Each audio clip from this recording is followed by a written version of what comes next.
Have you ever found yourself perched on the edge of your bed at midnight, staring into the darkness, haunted not by monsters lurking under your mattress, but by the peculiar pressure to be unrelentingly, unwaveringly happy? The room is silent, yet the voice inside your head echoes. Be positive, smile. Bad thoughts are poison. You'll attract what you fear. The air grows heavy. You try to summon gratitude for the mere fact of breathing, yet an inexplicable sorrow lingers a malaise that refuses the shallow balm of optimism. Imagine this. You're standing at the precipice of another day, a Monday, perhaps, and as you scroll past radiant faces on social media, motivational quotes blare like neon signs against your fragile self-belief. Good vibes only. Stay positive, no matter what. Choose happiness. With each slogan, the world seems to contract, squeezing the spectrum of your emotions into the narrow cell of relentless positivity. Your sorrow, anger, and confusion become unwelcome guests at the banquet of modern existence, banished to the cold, unswept corners of your mind. But what if, in your heart's deepest chambers, something grows uneasy with this mandate? What if the command to just be positive begins to feel less like encouragement and more like commandment, a subtle, smiling tyranny? The more you are told negativity is a failing, the more isolated you become when the shadows creep in. Can you admit to despair without feeling like a traitor to your own well-being? Is your real self permitted at this grand masquerade of joy, or must you don the mask, sealing your true face away? There's a peculiar paradox at work. The more ferociously you chase the positive, the more you find yourself dogged by the negative. Like trying to press a beach ball under the surface of water, the harder you attempt to suppress it, the fiercer it resurfaces. Can a mind forced into constant sunshine ever recover from the drought of its own denied storms? How many tears must be swallowed in silence before the well of the soul grows dry, brittle, and cracked? Pause for a moment and ask, who truly benefits when pain must always be concealed, when suffering is painted over with cheerful colors? Is your positivity a sign of strength, or is it the armor you wear to survive a world that has lost tolerance for sadness and complexity? Can there be wholeness if entire continents of your emotional self are forbidden to exist? When did sadness become a moral failing, a personal weakness? Trace your own memories. The childhood hurt you papered over with a smile, the adult disappointments you buried under forced laughter, the secret anxieties you never confessed. Did the denial breed liberation? Or did it simply exile a part of you, leaving you less, not more, complete? Do you find your jaw tightens with each demand to look on the bright side, as if to say that the shadows themselves are unholy, unwelcome, unreal? Imagine, for a moment, a world where joy is possible only by denying sorrow, a world where love is permitted, but grief is outlawed, where hope is heralded, but despair is exiled. Can such a world nurture genuine happiness, or does its relentless brightness blind more than it heals? Who are you really, when all your hurting and haunted parts are locked away, when the only acceptable answer to, "How are you?" is, "I'm good," really? And what if you're not? How long can a soul survive suffocated by its own forbidden feelings before something breaks free raw, unfiltered, and aching for acknowledgement?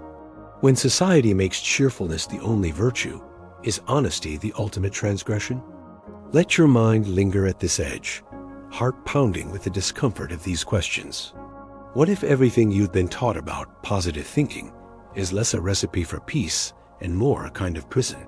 A silent conspiracy that keeps you from ever kissing the raw, trembling truth of your own life?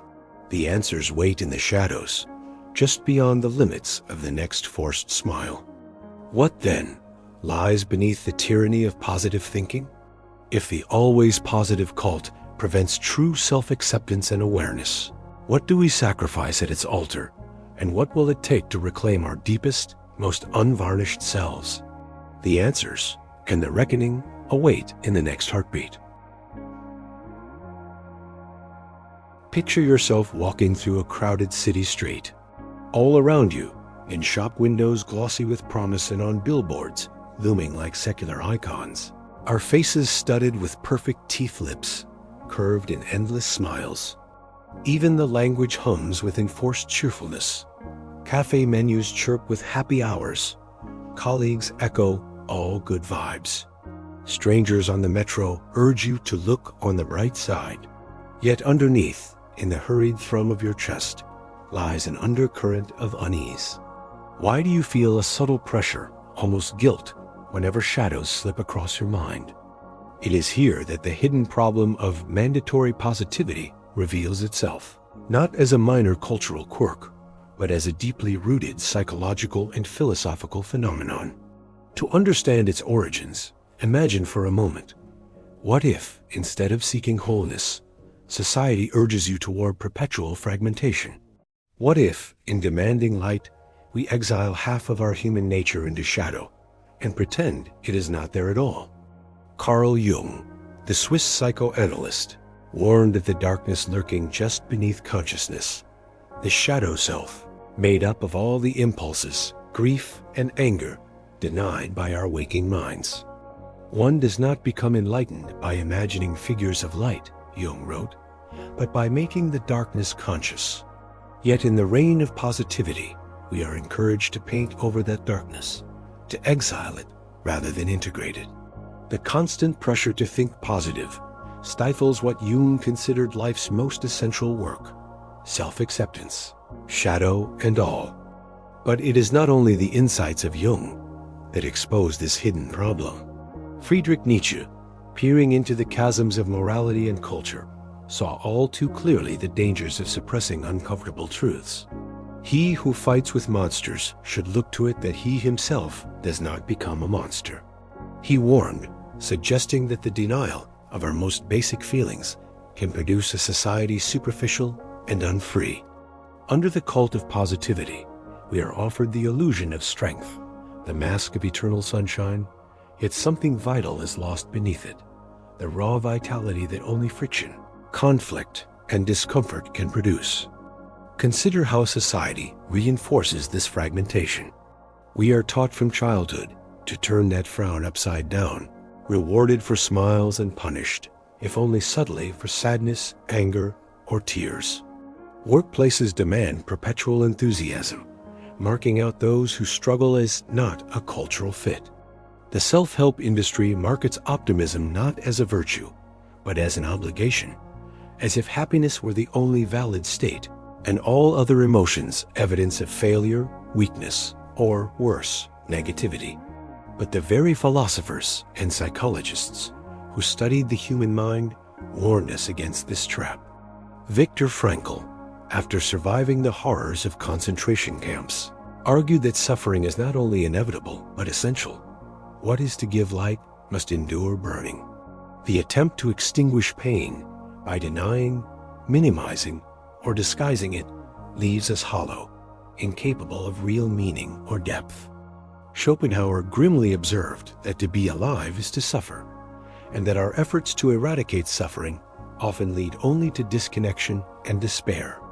Aldous Huxley, peering into possible dystopias, envisioned societies so obsessed with pleasure and happiness that they sacrifice truth and with it, humanity itself. At a deeper level, this relentless push for positivity splits us in two.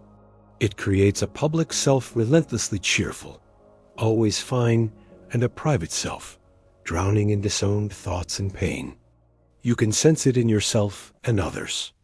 The tight smile that never quite meets the eyes, the anxious laughter that masks real distress, the conversations that skitter along the surface but never dive to the depths. Underneath, a psychic tension builds a silent war between what is felt and what is allowed. This war is not only individual, but collective. The fear of honest emotional expression breeds emptier relationships, a culture allergic to vulnerability. Communities become networks of performance, everyone suffocating in their own good attitude, everyone afraid to break the consensus, lest they be shunned or pitied. The demand for positivity is not benign. It is a force secret, insidious, that governs lives with as much power as any law, and with consequences just as real. What do you lose when you cannot cry where others can see you? What is sacrificed when pain must become private, hidden, and silent? Jean-Paul Sartre once suggested that hell is other people, but in an age where only positivity is allowed, perhaps hell is never being truly known at all. Consider how this hidden problem distorts even your most intimate experience of self. Every pang of anxiety becomes something to fix or medicate. Every trace of sorrow is to be worked on, let go, or transformed into gratitude. The great paradox hinted at by so many thinkers begins to emerge. True healing does not come from denying suffering, but from embracing it, understanding it, and allowing it to exist. You begin to sense the cost, the aching loneliness hidden behind a wall of forced smiles, the creative fire extinguished by the demand for conformity, the loss of genuine connection in a world that only wants to hear, "I'm doing great." The command to choose happiness is no longer empowering, but a subtle form of erasure, a conversion of the soul's wild, intricate geography into a manicured, artificial garden. The roots of this problem run deep. To question it is to risk exile, yet to accept it is to surrender yourself. Which is the greater danger? Can there be true joy without an honest reckoning with pain? What might life look like if all your feelings, especially the darkest, most difficult ones, were allowed a place at the table? The tension tightens. For now, the deeper consequences remain just out of reach, as if hidden behind frosted glass. But already, you sense that something vital is at stake, that the tyranny of positive thinking exacts a price far higher than you realized. Soon, the unseen consequences will emerge, woven through every strand of life, whispering in ways you have yet to understand. Imagine trying to recall your earliest memory of shame, a moment when, as a child, you cried too loudly or admitted your fears, only to be met by shushing voices and quick, bright reassurances. Don't be sad, cheer up. Perhaps you learned then that your messy, uncomfortable feelings were problems to be erased, not messages to be heard. Fast forward to adulthood and notice how this lesson mutates, quietly infiltrating every corner of your life. The tyranny of positive thinking isn't a loud, oppressive regime. It's a silent, invisible current, one that moves through magazine covers, TED Talks, company handbooks, and Instagram captions alike. It turns suffering into something shameful, makes grief an embarrassment, renders personal failure a sign you're not trying hard enough to shift your mindset. Most chillingly, its logic is so deeply woven into culture and language that you may not realize how thoroughly it determines your behavior until you feel the drag inside yourself, the split between what's real and what's demanded. Consider the daily conversations that glide on the surface of things. How are you? Fine. And you? Even the habitual, just look at the bright side, meant to comfort, can operate like a spell, casting your pain into exile. The message is subtle. There is no time, space, or permission for struggle, only for triumph, gratitude, and cheerful self-improvement. Each time you edit your truth to fit this script, you reinforce the societal consensus that only positivity is allowed.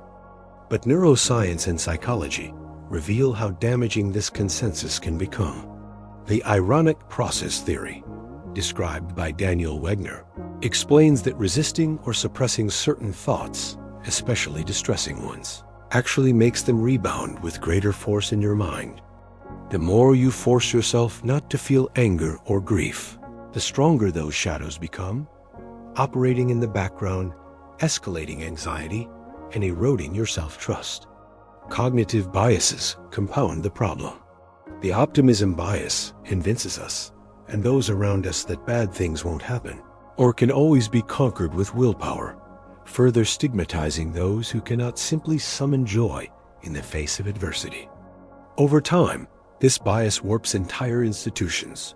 Workplaces ignore burnout signals, Believing more pizza parties and motivational posters will spark recovery. Schools marginalize sensitive children who don't bounce back instantly. Families gloss over generational trauma by insisting it's all good now. This cultural conditioning runs deep. In commercial breaks, antidepressants are sold alongside sunlit scenes of recovery, not acceptance of pain, but restoration to cheerfulness. Wellness industries traffic in toxic positivity, promising that gratitude journals and morning mantras can defeat depression rooted in genuine loss, abuse, or deprivation. The inner result is a haunting loneliness, the feeling that you alone are not getting with the program, that your suffering is a failure of character. Can there be anything more isolating than to believe your private storms are unspeakable? When the world demands you erase your pain, you become a stranger to yourself. This is not just a psychological struggle, it's existential. To reject your darkness is to live only as a partial being, exiling half of your human inheritance. The urgency of escape grows clear. This is not merely an individual trap, but a collective pathology. When a society outlaws open sorrow, it dooms its people to lives of quiet desperation, beautifully masked, perfectly staged, and devastatingly hollow. Relationships collapse under the weight of things unsaid. Creativity withers amid the pressure to avoid discomfort. Tragedy festers behind forced smiles, erupting as physical illness, violence, or numbness. What is left when reality cannot be spoken, when the only stories allowed are those of relentless recovery and happiness? Can community survive when it is built on mutual denial? Will you recognize yourself years from now in the mirror of unexpressed grief and perpetually feigned joy? As you begin to notice these patterned impossibilities, the unseen shackles worn by millions, including yourself, the sense of urgency sharpens. There is more at stake here than the fate of a single mood or day. Underneath the surface of good vibes is a deeper, more pressing question. What must die inside us to keep the machinery of positivity running? What dreams, what loyalties, what undiscovered truths? Somewhere, a rebellion stirs a hunger for honesty, for a new kind of courage. The next step is not simply personal, but revolutionary. To step outside the tyranny of positive thinking is to risk the discomfort of your own naked reality, but it is also the first step toward reclaiming your entire, aching, dazzlingly complex self. What would it mean to break free, not just for you, but for everyone burdened by the weight of denial? The moment is near. Change, like all real things, begins in the shadows, where truth waits to be seen. Picture this. You stand before a mirror, the faint morning light brushing your cheekbones, and for the first time in ages, an unfiltered answer hovers on your lips. You hear it, a distant, aching no to the question, "Are you okay?" For a breathless moment, you hesitate. You've spent years swallowing the truth, trading rawness for reassurance, fearing that your real feelings might unravel the very connections that sustain you. But something in you shifts. A rebellion begins, not with raised voices or banners, but in the gentle, radical act of letting your darkness be seen. To break free from the tyranny of positive thinking is to defy a fundamental commandment of your culture, the one that says only half of you is welcome, only your brightest, glossiest fragments permitted in daylight. True rebellion starts with asking yourself, what if wholeness means honoring sorrow as much as joy, making room for confusion, loss, and rage without labeling them as enemies? Instead of wielding optimism like a shield, you lower your guard and let vulnerability, messy, unpredictable, real, take its trembling place. The act is revolutionary because it strips away society's preferred armor. Instead of smoothing over disappointment, "It's all for the best," you say, "This hurts." Instead of silencing anger, you recognize it as a signal part of the human inheritance carved from eons of survival, dignity, and defiance. You begin to listen for what your sadness is telling you, tracing its contours not to eradicate it, but to learn from its shape. Suffering becomes less a flaw and more a map, one that leads toward meaning, creativity, and connection. Those bold enough to defy the cult of happiness have walked this path before you. Beethoven, composing his most transcendent music in the throes of deafness and despair. Frida Kahlo, painting her wounds into vibrant existence. Even ordinary people, friends, poets, strangers, grow deeper and more magnetic by refusing to deny their struggle. The promise of rebellion is not an end to pain, but a new relationship with it, a willingness to say, I am this too. Imagine if whole workplaces, families, or communities consented to this radical honesty. Instead of all good, your shared language might become, some days flicker with darkness. Sometimes I am lost. Would connection fracture or deepen? Might innovation arise not from relentless cheer, but from the creative friction of disappointment, recalibration, and collective effort? Even cognitive science lends support to this new path. It shows that embracing uncomfortable emotions, rather than suppressing or resisting them, fosters resilience, depth, and well-being over time. By moving toward discomfort, paradoxically, you grow stronger, more at ease in the hurricane of your interior life. But make no mistake, this rebellion runs counter to the dominant script. To say out loud, today I am not okay, is to risk misunderstanding, to invite others' discomfort. Yet, with each act of honesty, however small, a new possibility takes root. Solidarity replaces pretense. Empathy overtakes platitude. The room for being human expands. Is it frightening? Of course. You may sense old loyalties trembling, ties loosening. The mask, once fused to your skin, starts to crack. Will you still be loved when you are not cheerful or only tolerated? Will you be exiled from the warmth of belonging, or discover perhaps for the first time the profound relief of being accepted as a whole, troubled, luminous self? The stakes have never been higher. The personal act of rebellion, refusing to perform positivity in the face of real suffering, is contagious. Each time you risk it, you offer silent permission for others to loosen their own masks, to meet their shadows not with shame, but with a curious kindness. Pain, faced together, loses its power to isolate.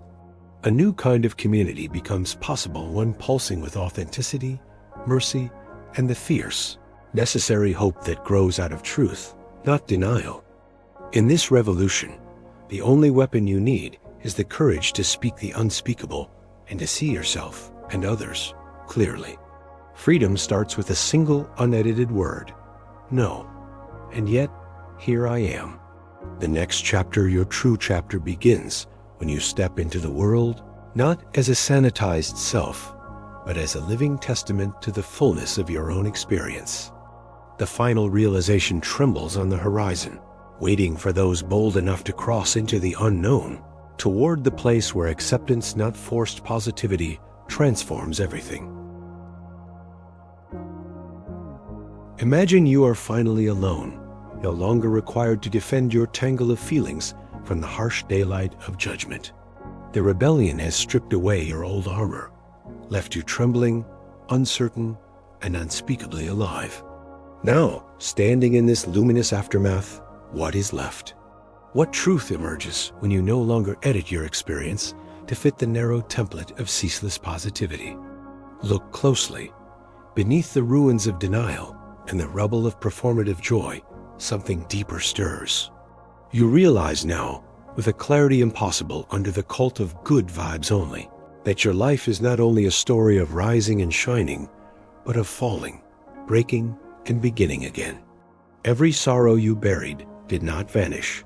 It waited, quietly feeding roots beneath the surface, sustaining the wild, invisible garden of your becoming. Here, at last, is the ultimate revelation. True freedom, true self-acceptance, does not wait on the far shore of happiness. It dwells in the messy, beautiful paradox of existence itself. You are not light alone, nor darkness alone. You are the flicker of possibility, where the two meet, a living contradiction, a question mark in a world bent on answers. The tyranny of positive thinking dies here, not with a shout, but with a quiet, audacious acceptance. You realize that to be human is not to be always happy, but to be always whole. Wholeness includes heartbreak as much as hope, disappointment as much as desire. It is only by allowing every color of your emotional spectrum to coexist, grief next to gratitude, fear alongside courage, that you become honest, vibrant, and real. In this new world, pain is no longer an enemy. It is a teacher, a companion, sometimes a warning. When you welcome it instead of shunning it, a kind of magic stirs. Shame dissolves into understanding, and sadness loses its sting, transforming into compassion for self and others. The unbearable loneliness born of forced cheerfulness is replaced by a quiet kinship, the recognition that everyone suffers, everyone hides, and everyone longs to be held without conditions. This is not an easy world to inhabit. It asks for your courage to love yourself in darkness as fiercely as you do in light, to meet your failures not with frantic correction, but with patient attention. It asks you to release the false comfort of certainty, to embrace the trembling liberation that comes with not having to be okay all the time. Your relationships shift. Instead of competing in the pageant of positivity, you find yourself craving truth, depth, and warmth. You form connections not on the basis of perfect composure, but from the shared admission of imperfection.